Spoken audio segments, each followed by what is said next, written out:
hiburan.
FM Bahana Radio informasi dan hiburan.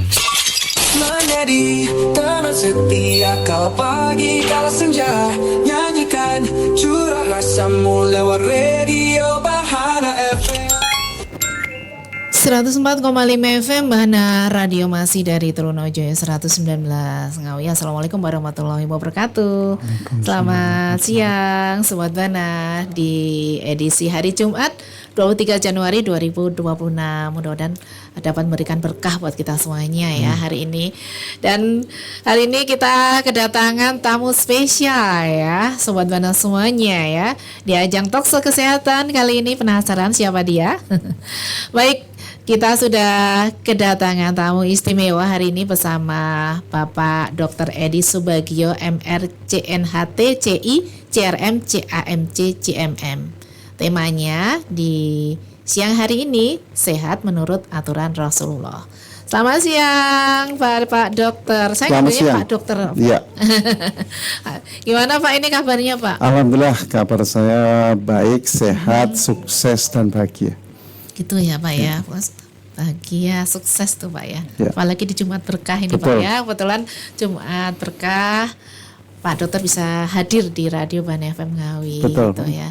Juga bersama Bapak Andi. Selamat siang Pak Andi. Selamat siang. Gimana Pak ini? Alhamdulillah baik Bu Ita. Iya, pokoknya tetap sehat, semangat ya Pak ya. Siap. Baik Bapak Dokter, sebelum kita ngobrol lebih lanjut ya mengenai tema kita sehat menurut aturan Rasulullah ya, bisa bercerita sedikit Bapak mengenai Bapak Dokter ini?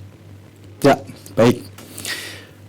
Saya basically saya itu seorang dokter umum yang belajar di bidang penyakit degeneratif. Penyakit degeneratif itu adalah penyakit dengan bertambahnya usia, mulai banyak kematian sel. Contohnya apa? Penyakit degeneratif seperti kayak hipertensi, diabetes mellitus dengan berbagai komplikasinya, terus ginjal, jantung, stroke, saraf kecepit, terus termasuk kanker, juga penyakit-penyakit kronik yang lainnya. Nah, itu yang sedang saya pelajari. Meskipun basicnya saya ini sebenarnya dokter di bidang kecantikan. Nah, tapi karena ketertarikan saya di bidang penyakit degeneratif dengan konsep yang luar biasa, yaitu menggunakan namanya itu konsep Karnus.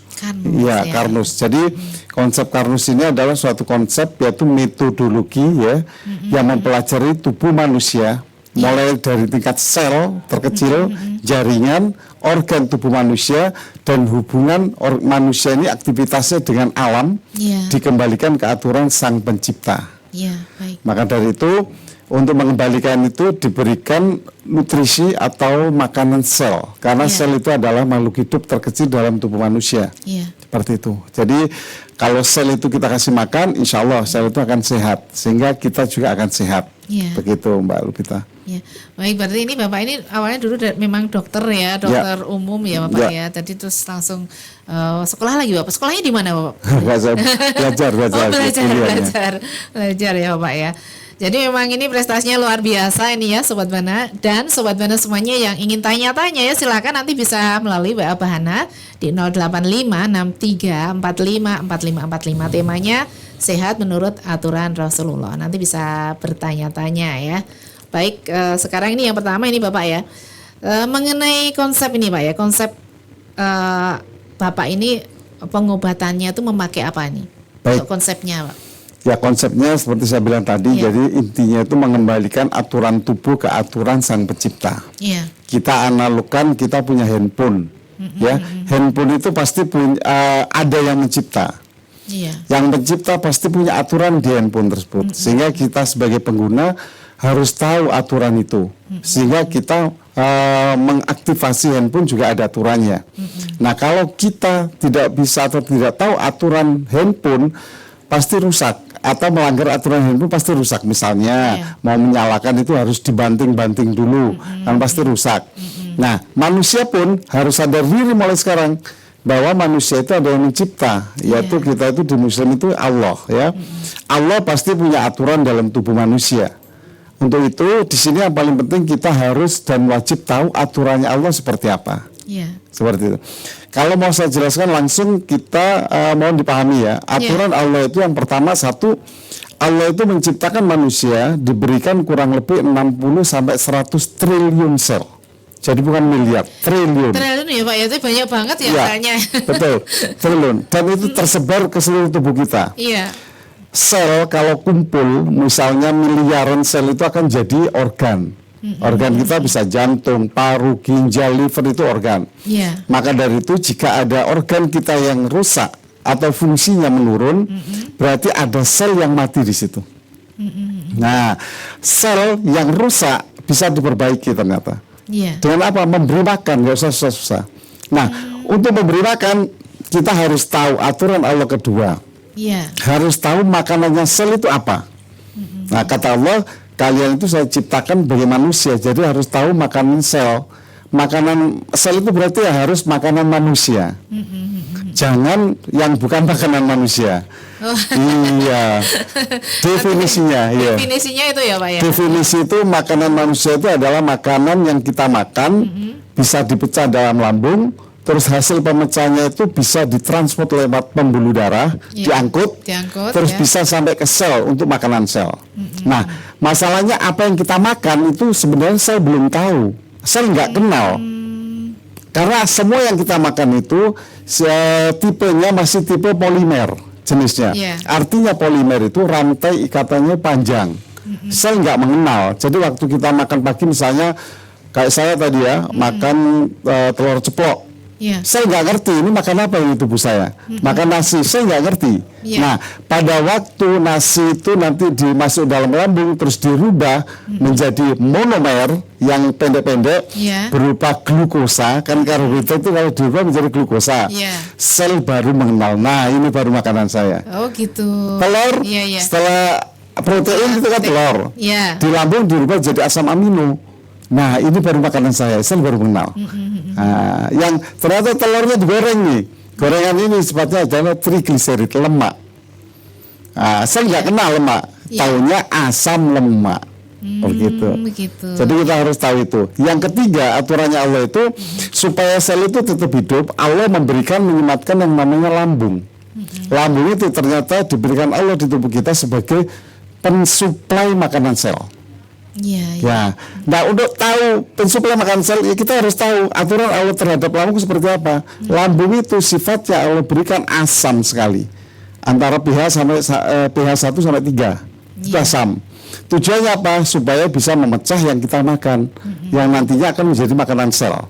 Iya, Nah, iya. sekarang kalau sampai asam lambung itu dirubah jadi netral, kita sakit lambung nih, tiba-tiba dikasih minuman obat-obatan yang menetralkan, berarti kan sudah nyalahi aturan Allah. Iya, betul. Nah, kan nanti lambung akhirnya nggak bisa mencerna dengan maksimal kan, Mbak?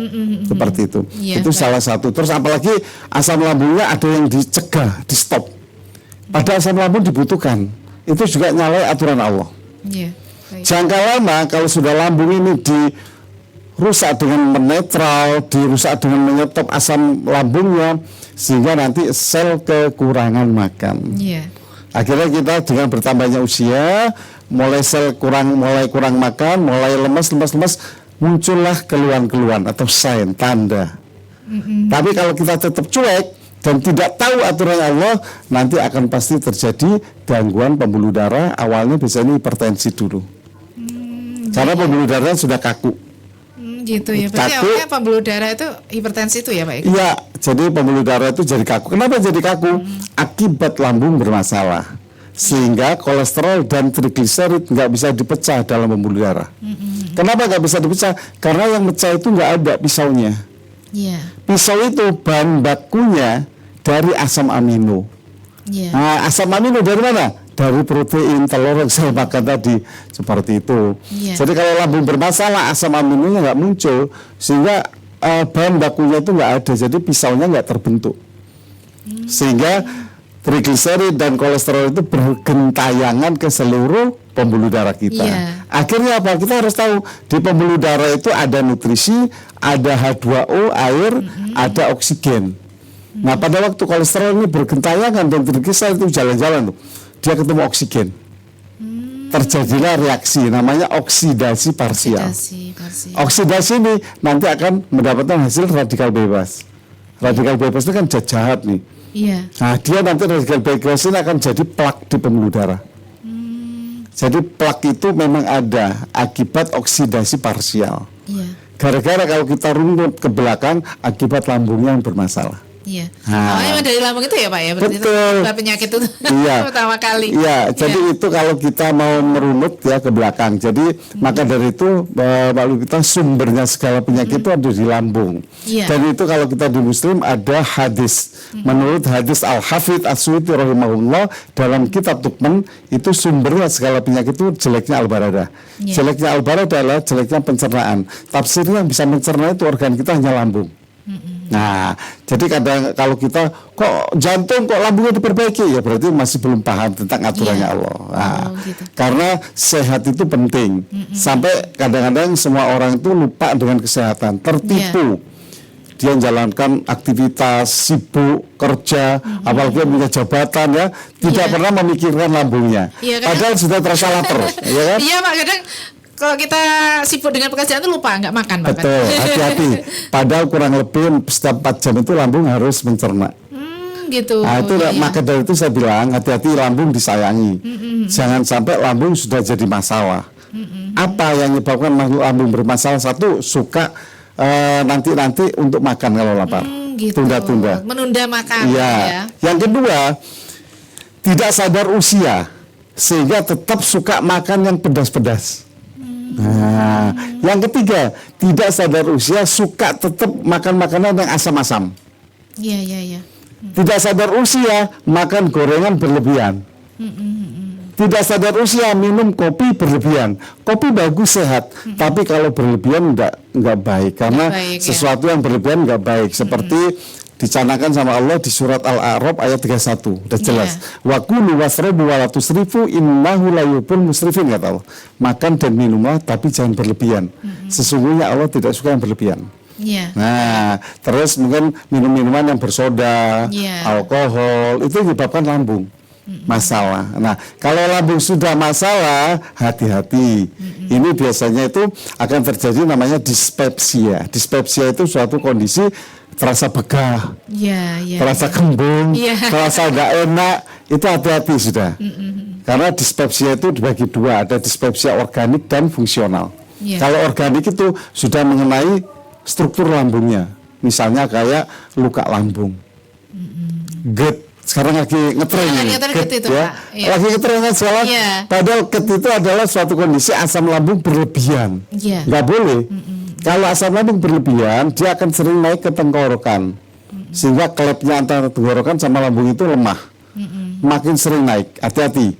Kalau asam lambung seharusnya nggak naik ke tenggorokan, ini sering naik, terjadi iritasi, peradangan.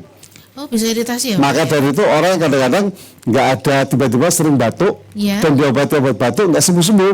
Nah, itu harus hati-hati. Terus lambungnya misalnya sering begal, itu hati-hati. Iya. Itu mungkin asam lambung naik, Naik ya, Pak? merangsang. Iya. Dan yang bahaya Mbak Lulita, kalau sering peradangan bisa terjadi kanker. Perubahan DNA di sel Oh, tenggorokan. gitu, tenggorokan bisa juga ya, bisa Iya. kanker ya, Pak ya? Iya. Dan yang lebih biasanya mematikan juga selain kanker, asam lambung itu waktu mau turun ke lambung nggak bisa, dia masuk ke paru-paru, Gitu. sesak langsung meninggal. Langsung meninggal ya, Pak? Mungkin pernah dengar Mbak Lupita ada tetangga atau saudara tadi masih sehat-sehat aja, sekarang tiba-tiba masuk ke rumah sakit IGD karena lambungnya katanya, pulang-pulang sudah meninggal. Nah, ini bahaya. Iya. Jadi asam lambung itu bahaya. Yang kedua, dispepsia tadi yang organik itu karena luka. Lambungnya sudah luka. Luka lambung ini bisa waktu kita batuk kadang-kadang ada darah segar sedikit.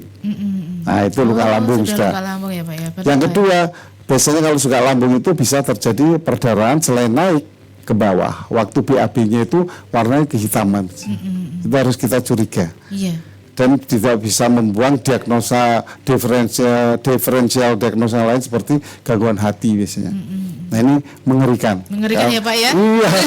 Padahal asal dari lambung loh, Pak. Iya, Pak. Terus ini, Pak, yang dimaksud dengan terapi Chen jari itu apa, Pak? Oh, baik. Iya, tadi kan Sebenarnya waktu- ada terapi ya. Iya, terapi. Terapi Chen jari itu sebenarnya kombinasi antara centong dan jari alip saya. Alip satu ya. Iya. Jadi kombinasi centong sama jari alip itu Makanya ini singkatannya Chen Chen jari. jari. Ternyata centong sama jari, Pak. ya. Terus saya kalau centong itu sebenarnya inisiatif sendiri. Iya. Saya juga nggak tahu itu kenapa kayak ada yang ngasih tunjuk pada saya. Centongnya apa, Pak? Kayu apa? Kayu jati. Oh, kayu jati. Jadi speknya itu kayu jati yang sudah dipakai di dapur minimal 5 tahun. Oh. Luar biasa ya. Ada syaratnya juga ya, Pak ya. Iya, seperti itu. Centongnya itu harus dipakai 5 tahun ya, Pak ya, berarti ya. Ya, tapi sepertinya terapinya itu sederhana, tapi efeknya luar biasa. Kalau jarinya ini, saya akan mencari titik pantul dari penyakit tersebut. Setiap penyakit pasti ada titik pantulnya. Gitu, Nah, titik pantul ya. itu di luar tubuh kita, misalnya penyakitnya di dalam ya, Iya. itu saya cari, mau mulai dari tangan, di kaki, dan saya udah tahu kira-kira di mana. Dan nanti pada waktu situ sakit, akan saya ketok terus. Gitu. Nanti sampai di Ini hari Pak, saya juga tanya nih, terapi Chen jari ini asalnya dari mana, Pak? Terus yang mengembangkannya tuh siapa? Sebenarnya kalau jari centongnya memang dari saya sendiri. Gitu, Kalau berarti jari itu, satu-satunya iya, Indonesia. iya. Lanjutkan berarti. Kalau jari itu dari guru besar saya dari Bandung ya. Iya, Itu iya, dari Bandung. jari alip. Jari alip itu mungkin banyak orang yang ngerti yang jari alip ya. Jadi Iya. karena terus saya combine dengan centong saya tambah luar biasa. Alhamdulillah. Jadi Iya. banyak membantu orang. Banyak Nah, betul ya, Pak. terapi. Jadi ini masalah apa saja yang bisa ditangani dengan terapi Chen jari? Semua jenis penyakit. Oh, semuanya bisa Semua, masuk ya, Pak ya? apapun itu penyakitnya. Karena segala penyakit itu ada obatnya, Mbak Lupita. Jadi kita harus mindset kita, stigma kita harus mulai dirilis. Iya. Yang katanya ada penyakit A harus minum obat seumur hidup. Penyakit B cuma bisa dikontrol, nggak bisa sembuh. Iya. Nah, ini harus paham bahwa kita di Muslim itu hadis Muslim ada nomor hadis 2204. Nah, itu jelas likul lidain dawaun, segala penyakit itu ada obatnya. Segala penyakit. Dikuatkan dengan hadis Bukhari nomor hadis 5678. Iya. Ini sudah jelas sekali. Ma anjalallahu da'an ila anjalallahu syifa'ah, kata baginda Rasul. Tidaklah Allah menurunkan penyakit kecuali Allah menurunkan obatnya. Iya, baik. Kecuali ada satu penyakit yang nggak bisa disembuhkan. Apa itu? Penyakit tua. Oh. Nah, Penyakit itu tidak bisa disembuhkan ya, Iya. Pak. Memang itu mengalir begitu saja. iya, itu yang nggak bisa. Jadi kita harus paham, kita lanjutkan tentang aturan Allah tadi. Yang Iya. pertama tadi kan menempatkan 100 triliun sel. Iya. Yang kedua makanannya harus tahu. Ketiga lambung diberikan sama Allah. Nah, kita kembali ke makanan supaya kita itu tetap sehat. Ya harus makanan diperhatikan. Contohnya makan makanan manusia ya, Iya. harus halal dulu. Yang kedua, thayyib, bukan hanya halal. Thayyib artinya makanan itu baik buat kita. Artinya baik berarti harus bergizi, harus manfaat buat sel tubuh kita. Iya. Karena sel itu kalau cuma melongo, Mbak, oh ini badan saya lagi makan nih, terus ternyata nggak dapat makanan, itu nyari aturan Allah, nanti sakit hati sel. Kalau sel kita lama-lama nanti pingsan, mati. Maka dari itu kita harus wajib tahu mana yang bukan makanan manusia dan mana yang makanan manusia. Iya, penasaran ya Sobat Iya. Bana. Baik Sobat Bana, kita akan lanjutkan lagi di ajang talkshow kesehatan bersama Dr. Edi Subagio. Temanya sehat menurut aturan Rasulullah ya. Yang mau tanya-tanya silakan saja, masih ditunggu, nanti bisa WA di 08563454545.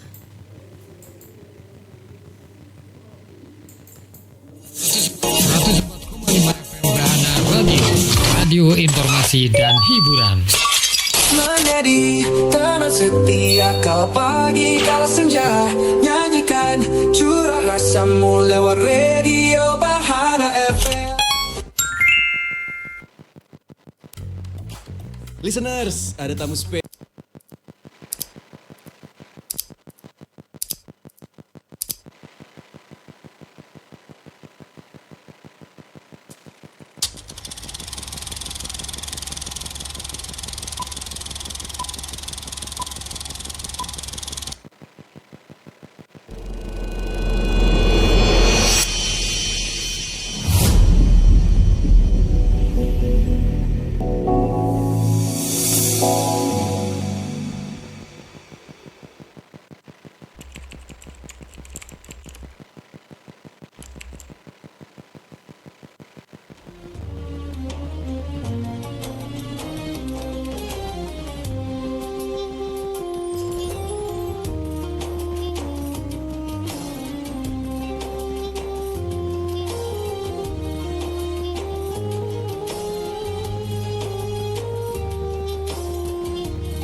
FM Bahana Radio informasi dan hiburan. Menjadi teman setia kau pagi kala senja, nyanyikan curah rasamu lewat radio Bahana FM. 104,5 FM Bana Radio. Sobat Bana, masih di ajang talkshow kesehatan bersama Dr. Edi Subagio. Temanya sehat menurut aturan Rasulullah. Dan kita ngobrol lagi ya mengenai tema kita hari ini, sehat menurut aturan Rasulullah. Ini Pak Dokter, ini untuk cara kerjanya ini gimana ini untuk terapi Cenjari ini bagaimana Pak? Baik, jadi Cenjari ini setelah saya evaluasi cara kerjanya, beliau ini merangsang sel saraf, Iya. melancarkan sirkulasi, sehingga kalau itu dua-duanya sudah bagus, insya Allah akan mudah nutrisi masuk ke sel-sel tubuh. Iya. Makanya selain Cenjari harus ada asupan dari dalam. Ya nutrisi dari herbal kita, betul seperti itu. Nutrisi itu makanan manusia, seperti itu. Insya Allah dengan terapi Cenjari dan nutrisi akan lebih cepat. Misalnya sembuhnya itu dengan dua ini, Cenjari sama nutrisi misalnya 3 bulan. Ya 3 bulan. Kalau nggak bisa. pakai Cenjari bisa 6 bulan, 8 bulan begitu, Mbak Lita. Ya ini Bapak Andi pernah merasakan sendiri ya Pak ya untuk pengobatan. Bisa bercerita Pak pengalaman Bapak? Jadi tanggal 1 Agustus itu saya kena serangan jantung sehingga Iya. pingsan di Oh, masjid. sempat pingsan ya Pak Sempat ya? pingsan. Nah, sampai pingsan itu kan jatuh ya. Iya. Nah, setelah jatuh itu setelah dirawat di rumah sakit agak sulit untuk nekuk kaki itu, gitu, sehingga saya ya. sholat tuh harus pakai kursi. Iya, iya. Nah kemudian saya bertemu dengan beliau waktu Iya. saya di belakang beliau waktu sholat maghrib. Kemudian dia tanya setelah selesai, kenapa Pak kakinya ini? Ini saya ceritalah Iya, iya. awalnya. Nah, kemudian diminta untuk datang ke tempat praktek beliau. Praktek, Kemudian telentang, lalu di samping saya itu ada ranting pohon. Iya. Kemudian ada suatu semacam doa. Iya. Ya, semacam doa. Kemudian saya merasa ada yang berjalan di kaki saya itu. Kemudian yang banyak istighfar. Lalu waktu itu langsung saya disuruh coba sholat secara normal dan bisa, alhamdulillah bisa. Alhamdulillah bisa ya Pak ya. Alhamdulillah bisa. Sampai Dan sekarang. selanjutnya adalah yaitu tadi ada sholat sunnah tobat untuk memaintain agar tetap bagus ya kakinya. Alhamdulillah sampai sekarang saya sudah bisa sholat. Nekuk ya Pak. Nekuk. Nekuk juga sudah Iya. bisa. Padahal tahun berapa itu Pak? Tahun 2000. Barusan. Oh barusan. Ya, Oh, Agustus kemarin Oh, waktu kena Agustus. serangan jantung. Iya, ya. iya. Kira-kira tahun 2005 akhir-akhir lah. 2025. Oh maaf ya. 2025. Ya. Iya iya. Ya berarti Gitu. ya alhamdulillah sampai sekarang udah sehat ya Bapak. Ya, alhamdulillah Edi. sudah sehat. Dan sekarang mau berkolaborasi Ya. sama Pak Edi Subagio ya. Betul. Baik, terus ini kita kembali lagi ke Pak Edi ya, Pak Dokter Edi ini Pak, untuk terapinya ini Pak ya, ini apakah ada efek sampingnya nggak Pak? Enggak ada. Nggak ada ya? Ini terapi alami semua, Pak. Alami, nggak ada efek samping karena tidak memakai alat-alat atau bahan-bahan yang keras. Dan insya Allah kan yang melakukan yang sudah profesional. Iya iya. Gitu. Untuk berapa lama Pak untuk terapinya itu? Terapi paling 10 menit aja. Oh 10 menit Iya, aja. cepat. Pak, saya mau Pak nanti diterapi lagi saya. Apa pakai ini Pak? Apa pijat apa gitu? Ya, nanti ada yang saya pijatnya. sentuh kan saya sentuh. Iya, Pakai iya. totok jari. Oh, totok pakai- jari ya Pak ya. Iya, Tapi nggak jarinya. pakai entong ya Pak ya? Entongnya pakai kombinasi. Oh, tadi bawa entong nggak Pak? Nggak bawa. Oh nggak bawa ya Pak ya. Tapi besok ya hari Sabtu Iya. ini ya nanti ada ya Pak ya untuk Di masjid, terus ya. di masjidnya nanti bawa entong nanti kalau di masjid bawa nggak? Nggak bawa. Oh nggak Dengan bawa. terapi yang lainnya nanti. Oh gitu ya, terapi yang lainnya aja ya.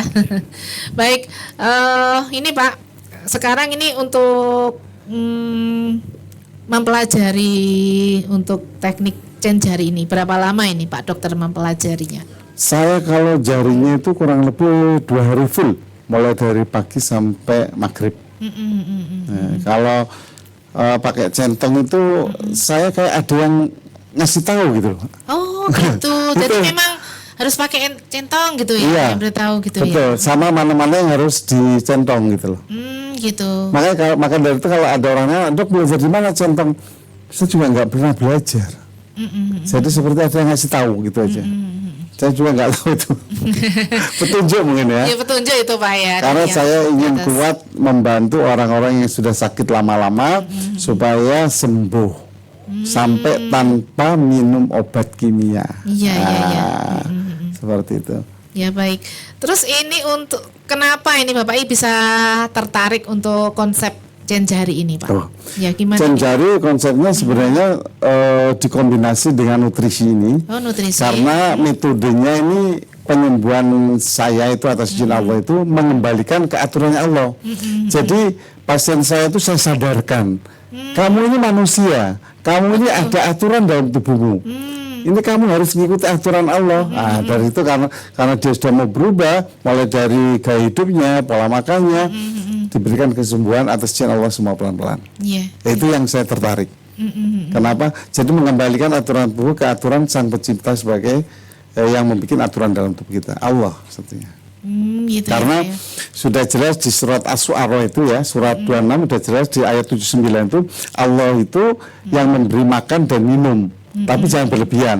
Dan di ayat 80 diteruskan Allah yang bikin sakit dan Allah yang menyembuhkan, bukan dokter yang menyembuhkan. Jadi Allah yang menyembuhkan. Allah yang Nah, jadi menyembuhkan. kita itu harus tahu itu semua gitu. Maka dari itu saya pesan ke siapapun di luar sana ya, mungkin mendengarkan radio kesayangan ini bahwa ilmu apapun yang kita punya, mau ilmu medis, mau ilmu teknik, mau ilmu marketing, mau ilmu bisnis, tolong saya minta tolong khusus yang muslim relitkan semua ilmunya dengan Al-Quran dan hadis sebagai pegangan kita. Betul. Kalau enggak kita akan jadi sombong, takabur, merasa menang sendiri dan merasa hebat sendiri ilmu kita. Ya itu loh Pak, kadang manusia begitu Pak. Itu yang saya selalu ingatkan itu. Iya, Pak, iya, kita. iya. Jadi tolong. Jadi ilmu saya ini mengembalikan ke aturan Allah. Maka dari itu kadang-kadang saya juga bicara sama teman-teman sejawat, sama dokter. Ilmu apa itu? Nggak ada uji klinis. Sekarang kita bukan logika, kita fair-fairan lah. Iya. Setiap dokter itu pasti pakai ilmiah kan? Saya sadar harus pakai ilmiah, harus ada ujinya. Iya ada ujinya. Sekarang Mbak Lupita coba kayak penyakit hipertensi, diabetes, kan sudah diuji semua. Iya. Tapi sembuh nggak pasiennya? Nggak bisa sembuh. Nggak Pak. bisa sembuh. Bisa sembuh. Dia tergantung sama obat malah. Nah itu yang saya maksud. Iya. Kalau direlitkan ke Al-Quran hadis, sudah saya sebutkan tadi hadisnya. Likul lidain dawa'un, segala penyakit itu ada obatnya. Cuma satu penyakit yang nggak bisa, penyakit tua yang nggak bisa diobati. Iya, itu betul. Harus, maka dari itu pasien yang sakit harus mencari maksimal, ikhtiar maksimal. Kalau sudah ketemu obatnya, atas izin Allah pasti sembuh. Nah itu yang kadang-kadang teman-teman itu terlalu fokus tidak direlitkan ke Al-Quran, sudah nyaman. Kata anak sekarang itu anak-anak Gen Z apa? Posisi PW. Itu ya. Apa namanya PW ya, betul. Posisi enak. Posisi enak. Nah, gitu loh. Jadi tolong kita buka mindset lah. Karena kalau kita mau jadi orang yang baik di dunia ini, kita harus buka mindset kita dengan ilmu kita. Karena kata Allah, Allah itu tidak akan merubah hambanya kecuali hambanya merubah dulu apa yang ada dalam dirinya. Iya, betul. Itu di Quran surat 13 ayat 11. Innallaha la yughayyiru ma biqaumin hatta yughayyiru ma bi anfusihim. Allah sudah ingatkan itu Allah. Iya. Kalau kamu mau merubah dirimu, aku akan merubah. Aku kasih tunjuk kamu. Nah, jalan-jalan yang memang baik untuk kesembuhan pasienmu. Gitu. Iya, baik. Ya, ini menarik sekali. Jadi nanti bisa ini ya Pak ya nanti kalau misalkan nanti bisa 1 bulan sekali nanti bisa ngobrol gini baik. Bagus, nanti dengan tema yang lain gitu gimana Pak? Boleh. Menarik sekali soalnya ya untuk pengobatan Chen jari ini. Terus ini Bapak mungkin Pak Andi bisa menjelaskan ini Pak ya untuk nanti yang mau ikut terapinya Chen jari ini bisa ya di Masjid Sosro Hati Sewoyo nanti ya Pak ya nanti. Ya, Kapan itu Pak nanti Pak? Insya Allah besok. Oh besok ya Pak ya. Setelah sholat subuh. Sama Dokter Edi ini Sobat Bana nanti sama Dokter Edi. Ya. Ya. Jadi ada kajian tematik dengan judul sehat sesuai dengan aturan Rasulullah. Iya. Besok setelah sholat subuh. Besok setelah sholat subuh ya Pak ya. Di Masjid Jami Sosro Hadi Sewoyo. Kami sediakan sarapan dengan jumlah tertentu dan juga kami bagi sayur gratis ya. Oh, ada sayur kegiatan rutin gratis. kami. Oh, kegiatan rutin. Ya. Untuk Masjid Sosro Hati Sewoyo memang ada kegiatan terus ya Pak ya, Ya, tiap hari ya Pak ya. rutin untuk kajian subuh berkah. Insya Allah sebulan sekali. Oh, sebulan sekali untuk. Sebulan sekali. Oh, gitu. Dengan Ya, ya. tematik-tematik yang beraneka ragam. Berarti nanti dengan narasumber yang lain gitu ya Pak ya. Ya juga. ada. Nanti kami sesuaikan. Sudah ada jadwalnya gitu nanti. Iya, insya Allah yang nanti setelah Lebaran mungkin ada jadwal yang sudah kami buat. Dan besok itu Masjid Jami Sosro Hadi Sewoyo itu ada di Jalan Mungin Sidi, Desa Pelak. Iya, ini Sobat Bana pengen tahu ya alamatnya. Tadi sudah ditayangkan juga loh Pak videonya. Monggo, Masjid Sosro silakan. Hati Sewoyo tadi dengan kemegahannya saya juga sudah tahu, sudah lihat langsung masjidnya. Untuk kegiatan-kegiatan apa saja boleh ya Pak ya nanti Boleh, Pak boleh, ya. boleh. Kami tunggu rawuhnya Bapak dan Ibu sekalian di Masjid Jami Sosro Hadi Sewoyo. Jadi nanti sama Bapak Edi nanti Iya. habis sholat subuh terus nanti ada ini ya untuk Ada terapi, sesi ceramah ya. ceramah ya. Dan terapi. Ya baik, terima kasih Bapak Andi. Nah ini Pak Dokter Edi mungkin ada yang disampaikan ini ya. Ini sebenarnya itu kenapa ya manusia itu bisa sakit? Ini bisa dijelaskan Pak? Ya baik. Ya. Kenapa sih manusia itu bisa sakit? Yang pertama karena manusia ini belum tahu secara benar aturan Allah atau aturan Tuhan yang disematkan dalam tubuh kita. Iya. Nah, sehingga dia bisa sakit. Termasuk nanti di dalamnya itu kita ini diciptakan dalam bentuk manusia. Berarti yang kita makan harus makanan manusia. Nah itu bisa pengen penasaran Iya. apa itu makanan manusia.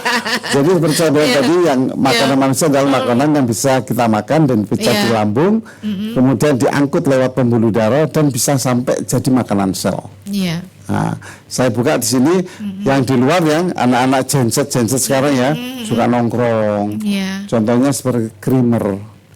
Creamer itu bukan minuman manusia, margarin. Margarin. Karena ada di roti, kue-kue. Kue-kue. Terus yang lebih ngeri lagi, makanan yang sering dihangatkan lagi. Oh, padahal itu enak loh Pak. Enak. Dihangatkan itu Pak. Ternyata makanan yang dihangatkan lagi itu dia berubah struktur kimianya itu semakin panjang.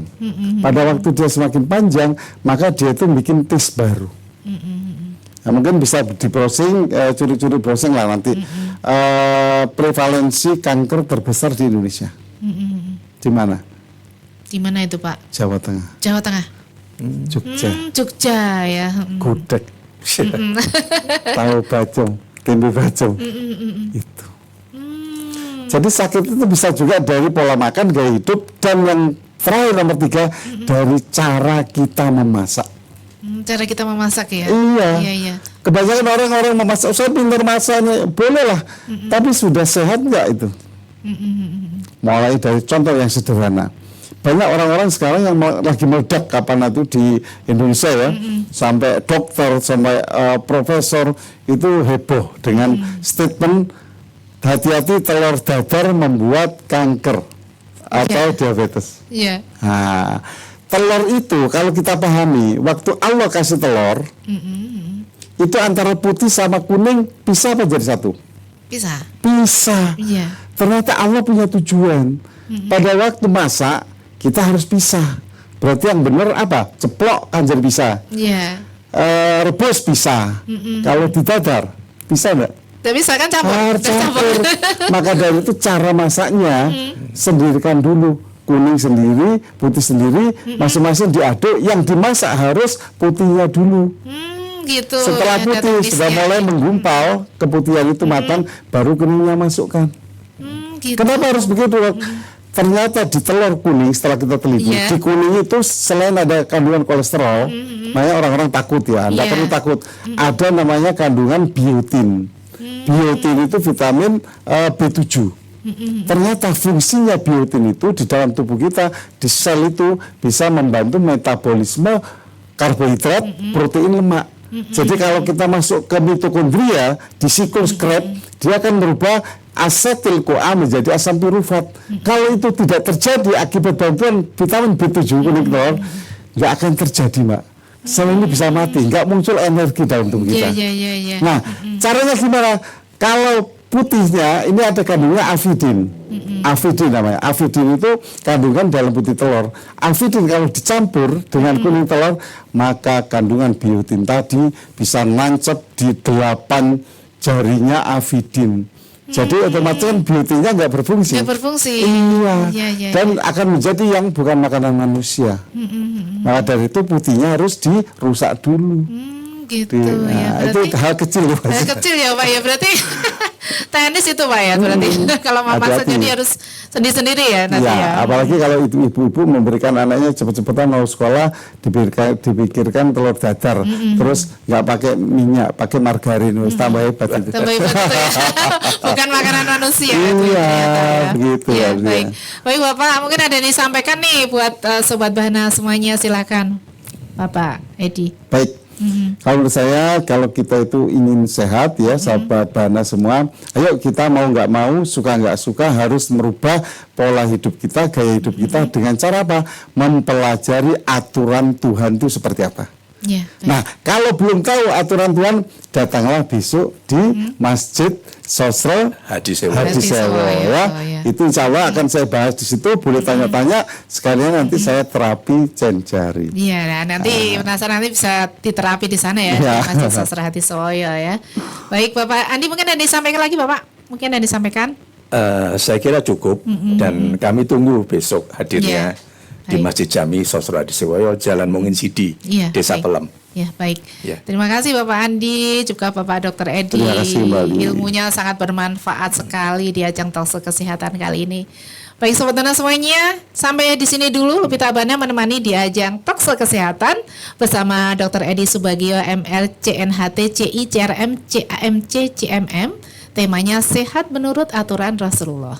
Terima kasih atas kebersamaannya. Selamat siang. Lupita Bana akan segera pamit undur ya. Terima kasih. Wassalamualaikum warahmatullahi wabarakatuh. Waalaikumsalam. Waalaikumsalam.